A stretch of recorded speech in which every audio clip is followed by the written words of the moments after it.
I love anything where I can just get a bit silly. And I think there's more opportunity for that when there's other people around. Isn't that right? Hello, I am Ben Barnes, and today we are looking at my internet top posts. All right, here we go. Fine. Make me your villain.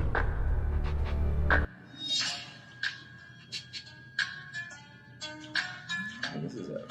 I mean, the pictures are just me, but the sound is great. I love the fan edits on TikTok particularly because they just make everything look so sexy. They take things that this looks better than movie trailers or music videos, and they always find these cool ass sounds. And then I post something, I'm like, why couldn't I post something as good as these fans make? Like, I just want to hire them all. Sometimes I do. Actually, someone designed my tour posters recently. It was just like a Instagram fan, but they did a beautiful job. It's nice to discover talent that way. I would let Ben Barnes spit in my mouth and I would use it as mouthwash. I need a sip of tea here. Hello, I am Ben Barnes and I am here with BuzzFeed to read my first tweet. I have no idea why.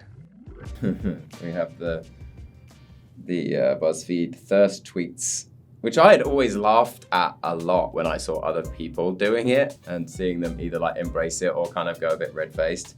My harrowing memory from this is just not knowing what the word bussy meant. I cannot imagine him reading the word bussy. Bussy. I'm not cool enough to know what bussy means. I don't know what else there is to say about this other than, I don't know, probably wouldn't do it again. Or would I?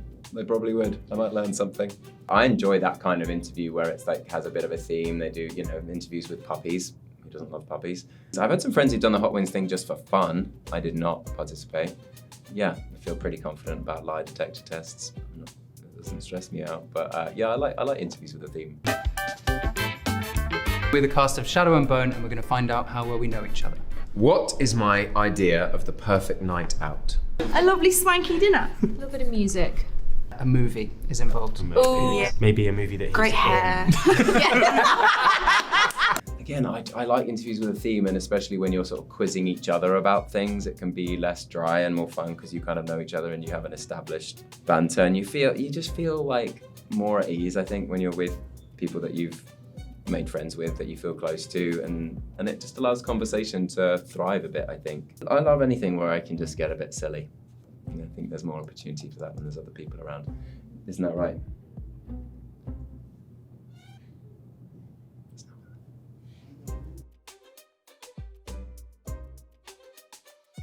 Yes, here we are.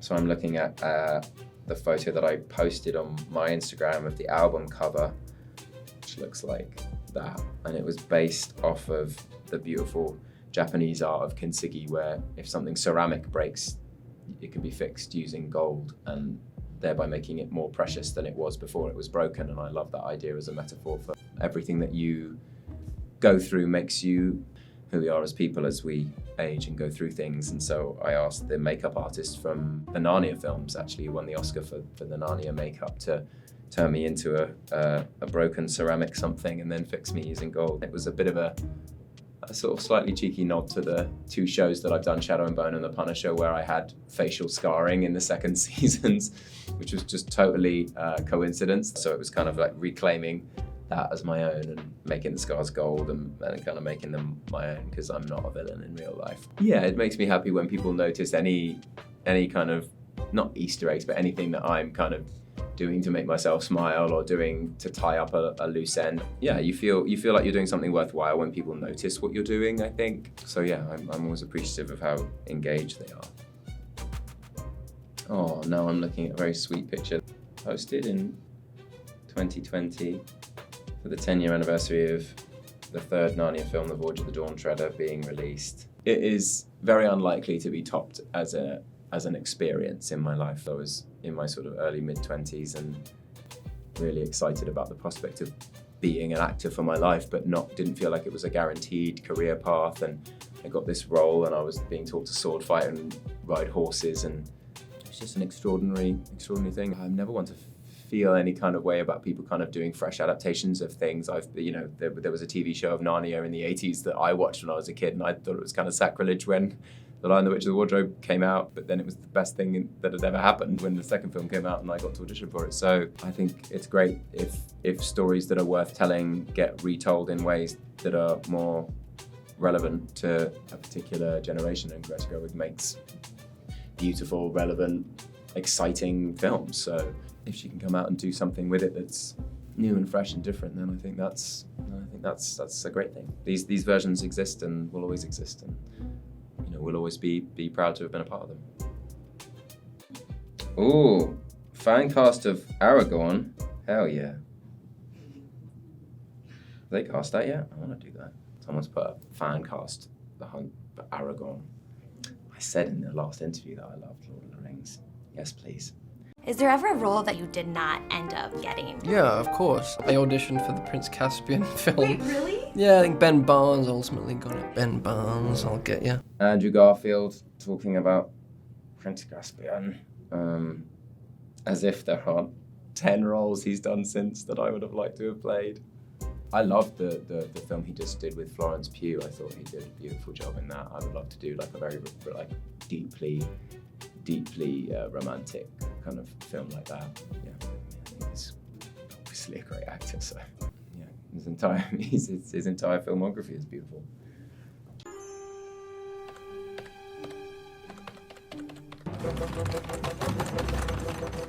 Oh, TikTok. How I wish I understood you.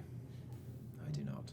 I find it kind of incensing that I spend a lot of time curating these like videos that are really polished, that I'm really proud of, that are to do with things that I've made from the heart, and I put it on TikTok and 7 people watch it, and then someone just, holds up an iPhone and says, go, you just make some random noise and millions of people are like, oh, responding. It just makes me feel like I don't understand humanity, but that's all right.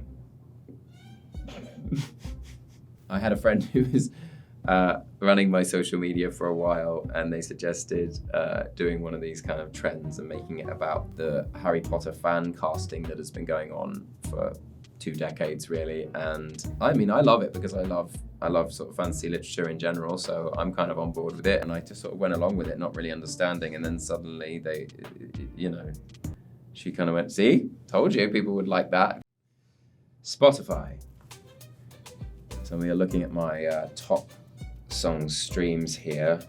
I can see at number 3, my song 1111, which was from my EP Songs For You, which I put out a few years ago, which is creeping up to 8 million streams, which is amazing. The 2 that are above that, Nevermind and Beloved, were the 2 singles that I put out over the last few weeks. Honestly, the choice of singles was tricky, because I think we definitely had about 9 songs on the album which could have been singles, and I did a bit of a sort of think tank where I messaged about 20 of my friends and sent them the album and said, which 3 songs would you pick? And we got almost equal votes for all 9 of the songs. It was incredibly unhelpful.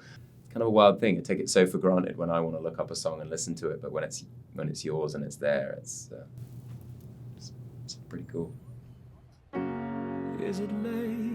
11 minutes past. We have my 1111 video, my first music video, which I'm so proud of, and I actually got Lee Tolan Krieger, who was the director of the first episode of Shadow and Bone, and he very kindly agreed to direct this video for me, and I got Evan Rachel Wood, who I starred with in Westworld, to star in it with me. When you're playing a character with someone, it almost kind of defines, I think, how you connect in real life sometimes a little bit, like it's hard to shed characters, but Evan Rachel Wood is one of those actors who can just do absolutely anything.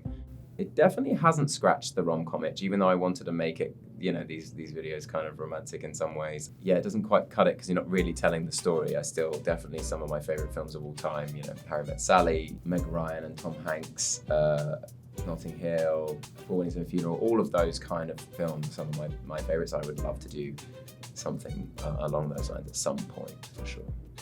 I always think of my Instagram page or my YouTube page as my house, it's my space, and I'm really proud of the fandom that I've curated and people who've been with me all the way, some of them before Narnia, all the way through to the music now. And the internet can be kind of a horrifying, poisonous place, and we all go through those kind of doom scrolls of why am I looking at this right now? This is making me dumber than I was before.